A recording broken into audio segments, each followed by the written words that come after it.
I'm originally from Wisconsin. I was born in the city of Milwaukee and grew up there. My family is Oneida of Wisconsin. The Oneidas are originally from Upper New York State, part of the Iroquois Confederacy, also called by ourselves the Haudenosaunee, which means people of the Longhouse. But our part of the tribe, back in the early 1800s, when there was a lot of pressure from people moving into our ancestral homelands, they were persuaded by an Episcopalian minister that they would be better off relocating. So we actually voluntarily moved to Wisconsin in the early 1800s, purchasing land from the local tribes there, mostly Menominee, and to create a new homeland. So part of the tribe moved to Wisconsin, then part of the tribe stayed in New York, and part of the tribe ended up moving to Canada. So there's 3 different branches of the Oneidas now. And my family's Turtle Clan. There are 3 Oneida clans, Bear, Wolf, and Turtle, and I happen to be Turtle Clan. So actually all my paintings have a turtle in them somewhere. Sometimes it's very obvious and sometimes they're hidden, but there's always a turtle somewhere. It's become my trademark. But I grew up as an urban Indian. I didn't grow up on the reservation, and in a time when there was a lot of pressure to assimilate. And my dad's generation pretty much did that. They kind of didn't bother to learn the language, or chose not to learn the language, and just really tried to fit in to white society as well as they could. That being said, their social life pretty much revolved around other Indians, not just Oneidas, but Milwaukee had pretty much a thriving Native American community of all different tribes, Menominee, Chippewa, Potawatomi, and a lot of Oneidas that were in the Milwaukee area. And in fact, at one point, they formed a group to try to help preserve the cultures. It was sort of a pan-Indian group, though, so I have photographs of my dad wearing a Plains war bonnet and stuff, which was totally not natural or not native to our tribe, but anyway, they did learn dances and did that as they were growing up, and many of them continued into adulthood. Anyway, I became interested in painting when I was back in high school, and went to college for fine art, and my focus was always primarily on watercolor, which is what I still do.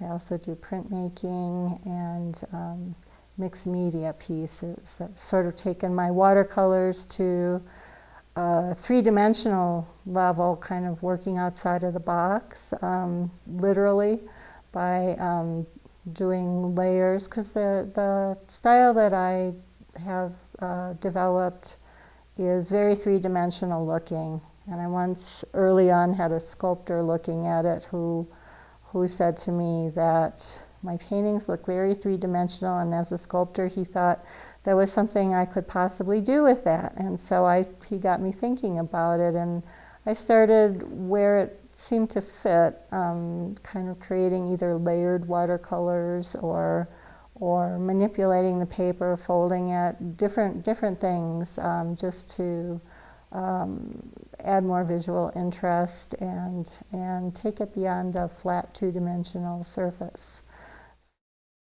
What I start off with, I do my designs on tracing paper, and then I reverse the tracing paper and go over the lines again, and then lay them down on watercolor paper and tape them down and go over the lines again where I want them, kind of gradually build up the design like that.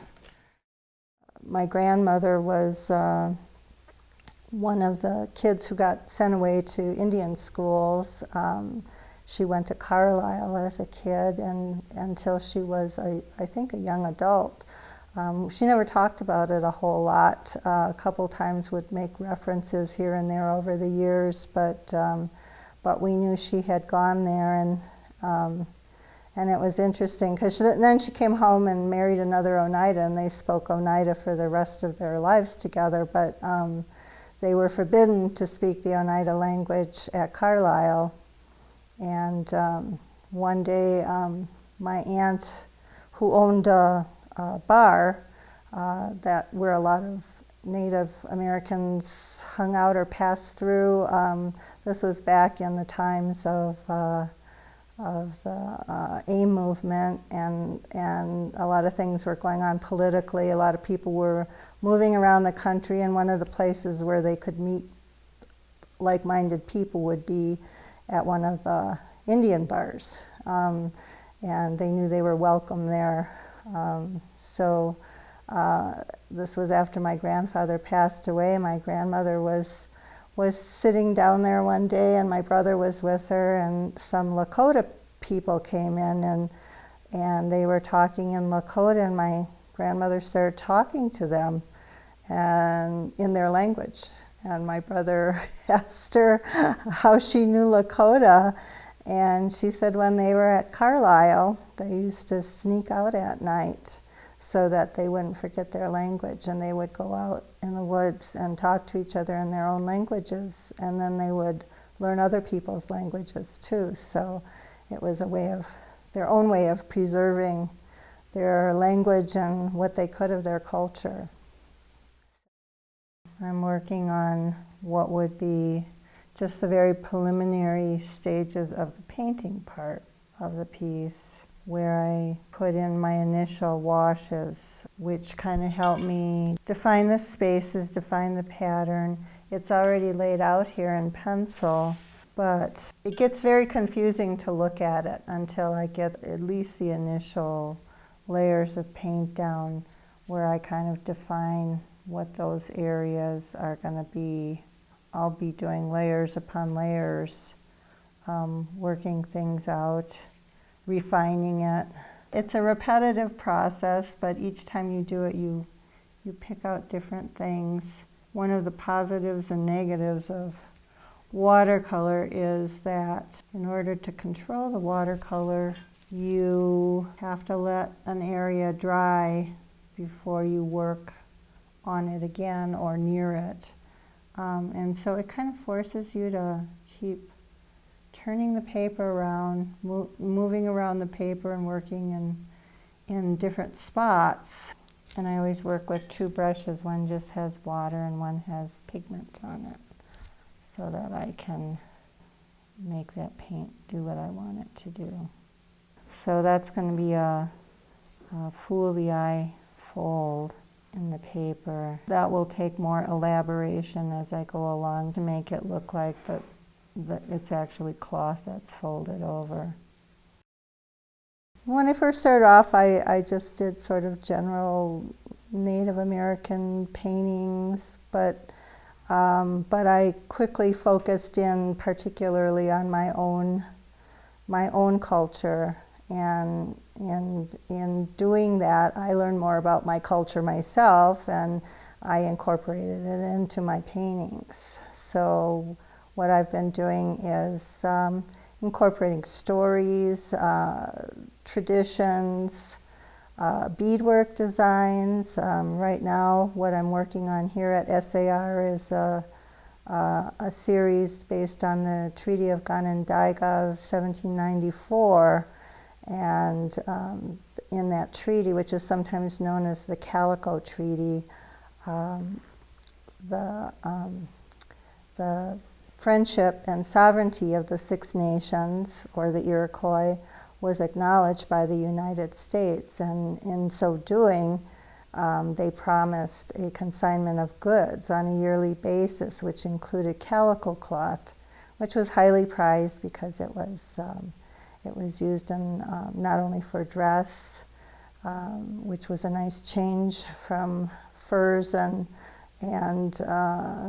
skins at certain times of the year, but also it was used as backing for traditional beadwork. The beadwork would actually be done on wool or velvet, and then the backing would be calico. So the interesting thing about that is it continues to this day among the Six Nations tribes. They get consignment of what is now unbleached muslin, but originally started off as calico cloth.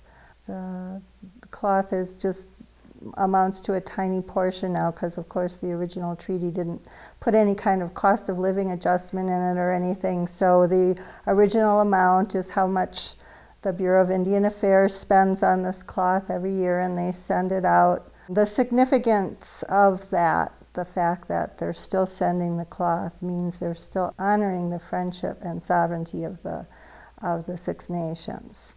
And so we consider that very important. So what I decided to do was to create a series of paintings that are basically designs of calico that might have been typical from 1794, quite different than what we think of calico now. It revolves around the harvest cycle of the year. We celebrate various times of the year with harvest festivals of various types. And what I'm working on here at SAR is a piece honoring the Corn Festival, which obviously celebrates the harvesting of, or the first harvesting of the green corn that would be available sometime usually in August.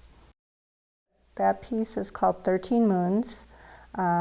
Traditionally, we used a turtle shell as our calendar because we were aware that there were 13 moons in the course of a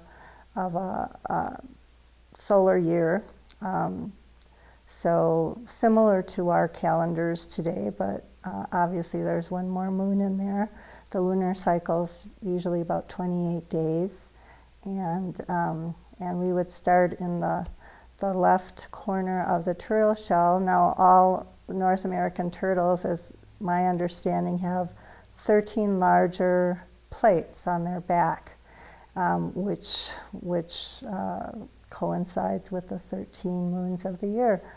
And they also have approximately, this varies somewhat more, but about 28 smaller outer plates on the back of the turtle shell. And those would correspond with the days in the lunar cycle. So the piece that's up there is shows what might be significant about each of those lunar cycles, or how they got their name. For example, the month or the lunar cycle where the strawberries would ripen is known as the strawberry moon, and so on.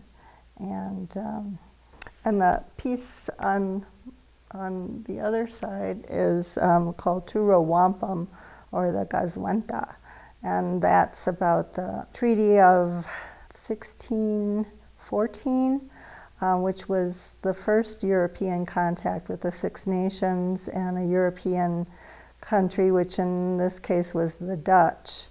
And what our people would do to commemorate an event or a treaty or something like that would be to make a wampum belt. So when that first contact, that was probably the first wampum belt to acknowledge the friendship between the Dutch and the Six Nations. And the belief was that we could retain our own cultures and live in peace with each other and each follow our own path. So the belt has white beads, which represent peace, and down each side of the belt is a row of purple wampum, which comes from the quahog shell. And the purple streams each represented the two different cultures. and their paths that they could take and yet not have to interfere with each other. And that agreement was supposed to last as long as the grass grew and the sun rose in the east and set in the west. So I've tried to put all that on there and put the different clans of the different Six Nations, because the Oneida has 3 clans, but among the Six Nations there's many more clans. We were one of the smaller tribes, also known as the Younger Brothers.